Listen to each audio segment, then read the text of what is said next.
Bueno, ez dakit zergaitik euskaldundu beharko genuke aurren unibertso hori ez dela. Batetik, badira argudio haunitz ematia, baina bada bat aski oinarrizkoa dena, zer ikusia daukana mundua ulertziarekin, bai? Eta, badakigu ez, hizkuntza ere hizkuntza badela, eta kulturala dela, eta historikoa, beraz, elkarrekintza bat badela, unean uneko historia eta jendarte horrekin, ez? Eta hau, aski ongi konprenitzen da, nik azaltzen badizuet adibidez, arroba, ez? Hitzak duela mende bat eta gaur egun erranai desberdina daukala, ez? Orduan zen lurpusketa bat, ez? Arroa edo euskaraz olatxu erraten zuten jende euskaldunek, eta gaur guretako bertze zerbait da, abildua da ez dela. Hori eraman genezake, plano handiago batera hizkuntzarenera, ez? Beraz, hasteko gure aurrek bere garaia eta mundua konprenitu behar dutelakoz, bai? Eta egun nahi dugu biztan dena konprenitzea euskaratik. Beraz, horregatik euskaldundu beharko genuke aurren unibertso hori, ez? Inguratzen dituen hizkuntza, ez dakit, globo bat, edo nola erran, ez, unibertso hori, horregatik euskaldundu beharko genuke. Euskaldundu beharko genuke ere bai aurren unibertsoan, zubirik izan ez dagin, euskara eta etxetik dakartzaten hizkuntzaren artean. Aldika hura frantsesa izanen da edo gaztelania izanen da.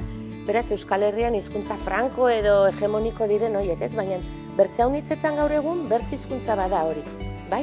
Eta guk badakigu, pedagogoek aski ongi badakite, eta hizkuntzalariek eta ere bai, beraien etxeko hizkuntzan gaitasun maila on batek lagunduko diela gainerako hizkuntzak ikasterako tenorian, bai?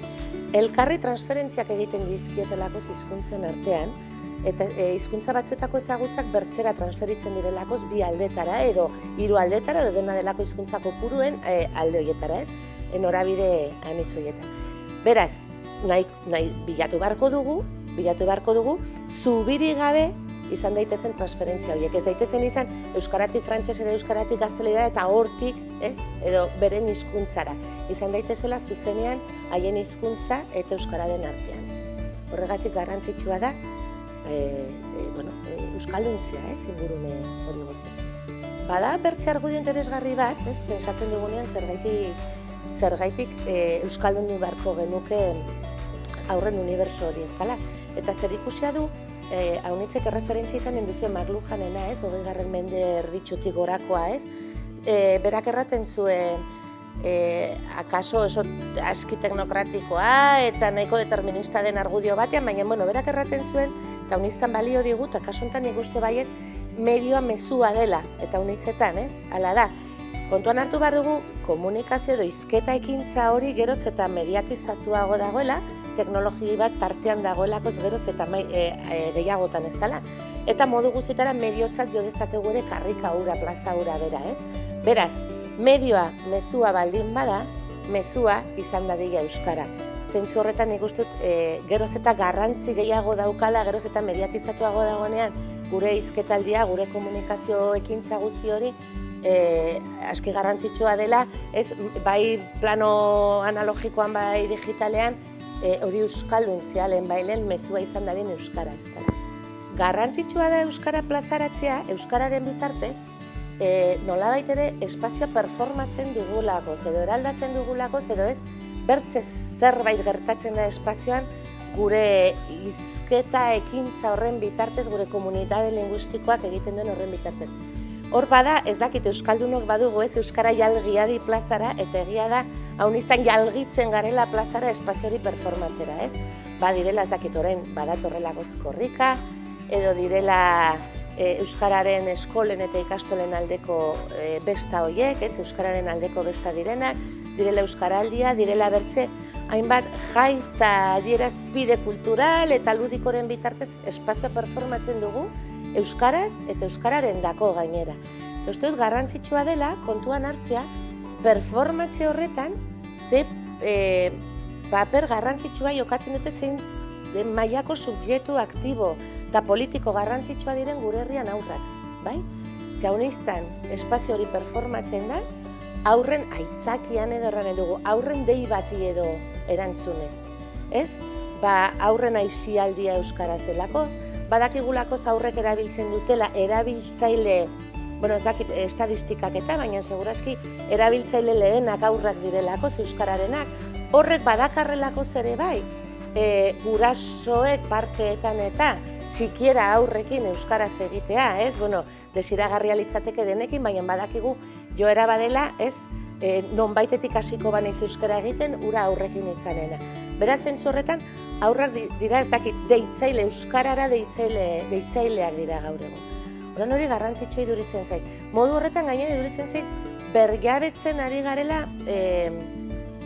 espazioak edo berreskuratzen ditugula euskararen dako, kasu honitzetan, bai, ez dut, aipatu baina dira isialdia, dira parkea, dira kulturekintza pila bat, eta horrendako kulturekintza normalki bai euskaraz izaten dira, proportzio handiagoan ez, helduen dako direnak baino, eta horari gara performatzen euskararentzako espazioa.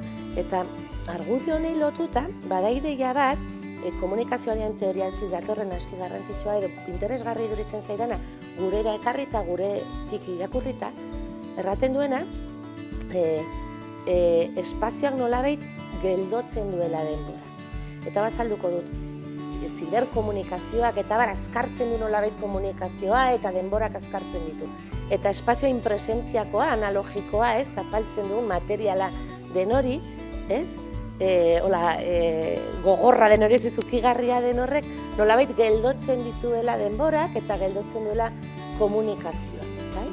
Ordan, badagokigu espazio, olako espazio bat eskaintzea, ez, euskarari, honek ez du erran egin dena uko egin behar dugula ziberespazioei eta bat, ez? Baina kontuan hartu, geldotzen dugunean denbora, ari garela euskara toki horretan pausatzen nolabait errateko. Igual abstraktua da, baina uste dut interesgarria dela hortik ere begiratzea, ez? Ze garrantzitsua den inpresentziako eta harreman horiek, ez? Identitate, ez? Komunitate linguistikoaren identitateak sortzeko, erlazionatzeko eta, elkarrekintza horietarako, ez? Identitatea sortuko duten elkarrekintza horietarako.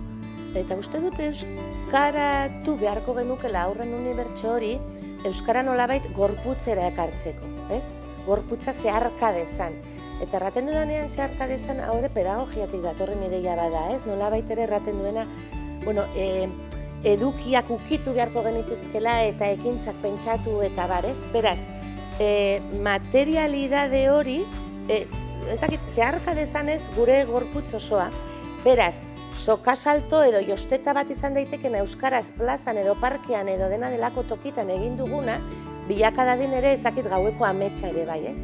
Beraz, joan dadila ez gauza fisikoenetatik eta ez dakit abstraktuenetara, ez?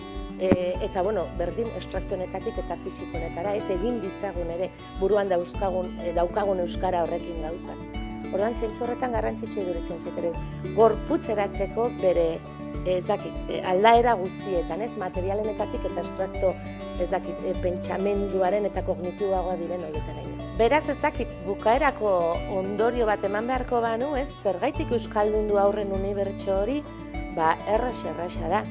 Euskaldun izan daitezen, baina euskaldun izan daitezen, eta gaindituz igual gaur egungo perspektiba murritxoiek, buru gorputz bihotz, bere osotasunean euskaldun izan daitezen.